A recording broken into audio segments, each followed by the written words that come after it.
Hello there and welcome back to the House of Monkeys with me, Cheeky Monkey, and January transfer window is upon us and so are the January games. The games do keep coming thick and fast and I'll talk you through all of our January transfers later on in a bit.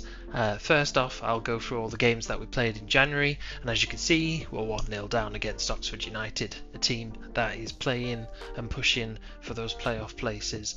But we want to build on our 20-point cushion. So who's going to win? Who's going to be victorious? We do go 1-0 down, as you just seen, but as always, this team I find is quite resilient. So we do get one back through Aziz, as you're about to witness, who slots it into that bottom left-hand corner. Absolutely phenomenal player. He's been very good for us. McDonald set him up very, very nicely there. And that is how the game finished. 1-1. And yeah, as you can see, there's a bit of a glitch. Aziz is in fact at Sheffield United. I'll explain that in a bit. But we do, get frustrated by that game because it was 1-1. And then we headed over to Norwich next in the FA Cup third round. Norwich, a Premier League side, team that got promoted last season through the playoff finals. So this was a good test for us. I put out quite a strong team because it's a bit of money that you can get as well from these games. And McDonald with an absolutely sublime strike from outside the box, set up by Magoma. Norwich obviously disappointed that they lost this match then, 1-0, and good stats overall as well. Lovely to see how dominant we are against a side that's in the Premier League, because we are coming there, we're coming for them. So yeah, next round as well, and a bit of money in the kitty. And our next game was very important as well, because West Brom are second in the table. So this was a must win in my eyes, to keep building on that cushion that we have against them. And it didn't get off to the best of starts. Jed Wallace thorn in our side this time round rather than being sent off like he was in the last game. But not to worry, this Preston side that we seem to have built is very, very strong, very, very resilient, and there's no doubt we'll find our way back. As you can see, I'm still playing. I feel this is a good starting 11 with Neil on the left, Burstow up front, Dubry on the right, and then I've been playing McDonald, Hansen and Magoma in the central of midfield, and then that back four. With Ophir going, and Burstow with a good goal there. With Ophir going, I recalled Ben Nink, if you recall in the last episodes I may have mentioned about calling him back from Schalke, and stuck him on as right back, and he's been doing a phenomenal job. And then we did, I'm not too sure who gave away the penalty, but it was frustrating because Jed Wallace, as I said, thorn in our side, scores the goal to put West Brom 2-1 up.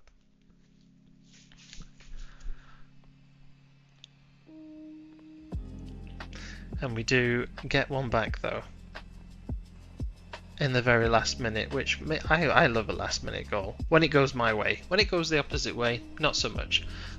But when their goal goes in your favour right towards the end of the game, you can't help but feel a bit smug, even if it is for a draw.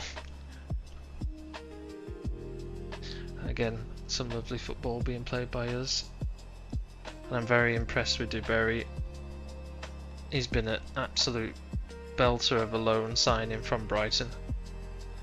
Like I said, he spent last season at Bolton, played very well, and he's playing very well for us this season, and has remained injury free, and then did a nice little individual run that got us that draw, putting us back on level terms, 2-2, and Okpala setting him up. And that's how it ended. Very evenly sided game, I'd say. So a draw, probably the right outcome, and yeah, Norwich not gaining any points and us not really capitalising on the cushion that we have, but that's okay. This is why we've built such a cushion in the first place, I think, because you can allow for games to go a bit of this way or that way. Next was Cardiff. Cardiff have dropped in form, I've got to say. They were chasing towards the beginning, and then they seem to have peaked off a little. So again, must win against them to get us back onto winning terms, and Okpala knocking one past Beadle, and Pete Harris being the provider. Such a good signing for free as well. And at this point it's been a bit difficult in the January transfer as well, because I think a few teams are lurking, having a few, because we're playing so well. Pete Harris again getting a goal because we're playing so well. Some teams are taking notice of some of our players, which is a bit frustrating because I'd rather them come out with a bid, but I think some of them use the tactic of trying to turn people's heads in the press, and then sometimes some form can dip, or some people are just not concentrating on what we got to do, and it's quite hard, I find, sometimes at that point, because I'd rather have someone come in and a bid so that we can get that money out, get someone coming in. And I'd recalled Uturo as well from Nancy, and he's bagging a goal there as well. Evenly sided in terms of the stats, so Cardiff must be frustrated that they didn't win there and they lost 3-0 and didn't get anything out of it. But Sam Tickle on form, 8.8, keeping that clean sheet, adding to his tally as well, which I still haven't had a look at. We'll have a look at it at some point. And next up was Derby near the foot of the table, and then we'd new loan signing there, Ibrahimovic from Bayern Munich, taking our penalties and getting us the 1-0 win towards the end of the game as well. So it was going to be another frustrating 0-0, but we bagged ourselves the win at the end via a penalty from Ibrahimovic. I wonder if he's related to Zlatan. Doubt it. But it's nice to see Ibrahimovic getting a goal, coming into the team and getting a goal. And next up was Sheffield Wednesday. Good team. I'm unsure where they are on the table actually, I haven't really had a look. I absolutely assume that they're at the bottom because that's what's happened in real life. Sorry, Sheffield Wednesday fans, I know I shouldn't laugh. But yeah, that's where I'd assumed they are, but they're not. They're actually a decent side on this game, my game save. Which is good, because it should be that way for them. And then, I'm pretty sure we get a goal here. Yeah, we do that. Koza DeBerry off McCann. I'd started swapping a few players as well, because there's some players that I want to try and offload, get rid of, because I don't think they're going to be worth it in the Premier League. So I think I was like trying to play a bit of McCann a bit more, so that I put him in the shop window kind of thing. Get people interested in him when he's playing very well. Is my theory anyway. Whether it works is a different question, different matter. And that was it for January then. Sheffield Wednesday, some scrapey wins with 1-0s here or there, which I don't mind. And then again, another unbeaten run forming, which is great. So next episode, we'll be having games against Southampton, Ipswich. We got our 4th Cup FA Cup tie with Brentford. We've been drawn against Brentford. Then we've got a derby against Blackburn. Then we play bottom side Portsmouth and the relegated team of Wolves. So it'll be interesting. And then just to show you some of the recruitment that's happened in January. So we've sold a few players. I've got a bit of money. I've got 8.5 million and 36.5 in wages. It was really good. I think the majority of my money came from the Offia sale, because obviously they'd Bournemouth had bought him for 7.75. And then in my youth side, I kept getting bids from Man City, Chelsea, Aston Villa, all for my youth team players, and so I've given them all a few contracts to stave off some of those bigger teams. So yep, just show you now. I bought Almugia Kabar. We activated his loan option loan option to buy for 1.7 million, and he's just playing absolutely. He's playing really good for us, and he's got potential of Premier League, so that's why I've got him. He can only keep growing from here, which is great. Then I signed Trey Neone, who spent last season on loan at Birmingham, and we've brought him in for some cover because we lost some of our loan signings. So yeah, good League One player, has the current ability and then potential to go way into the Premier League. And then, like I said before, Ibrahimovic from Bayern Munich on the left, can cover attacking midfield as well, and he looks quite a handy player to have. So yeah, he'll be providing cover for us. Bit costly, but in wage, but that's fine. He looks a really good player so far.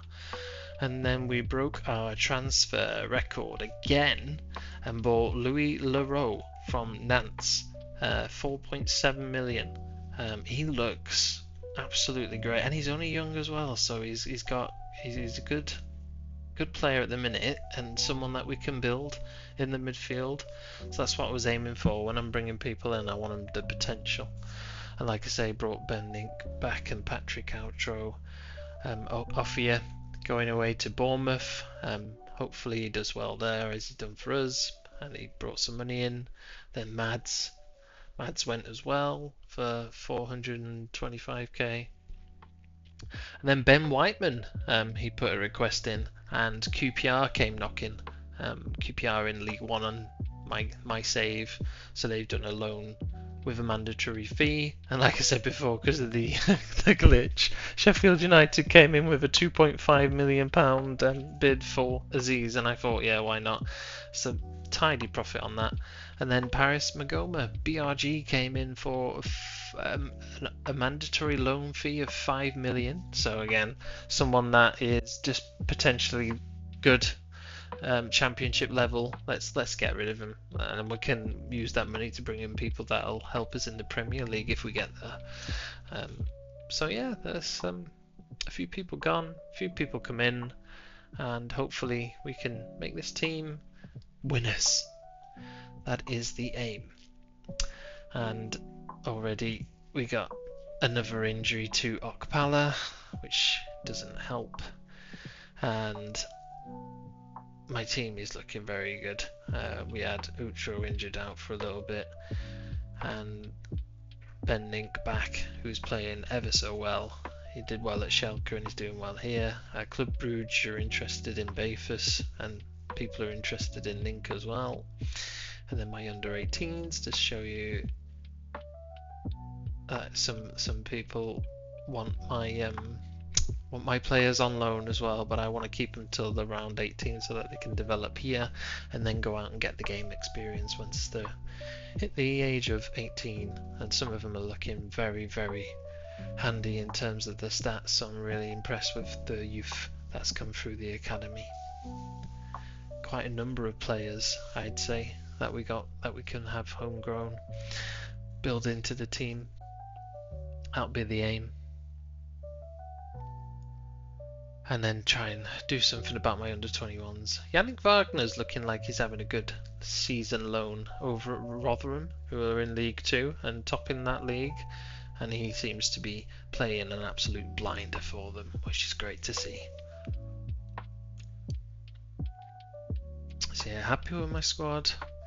We're still 21 points above West Brom with only 14 games to play now, and then we've got an average age of 22 years, something that I may have to work on if we do get promoted, because they might be a bit too young for the Premier League. We need that experience. And then there's me just showing the next games and what we've done in terms of the in the transfers in and out. So yeah, 21 points. Southampton, Bristol City, Hull, Reading, all hot on the heels of West Brom. So this will be interesting, and Wrexham there, don't forget, in 7th. So yeah, everyone chasing us. We've built a very comfortable lead with only a couple of games remaining, which is great.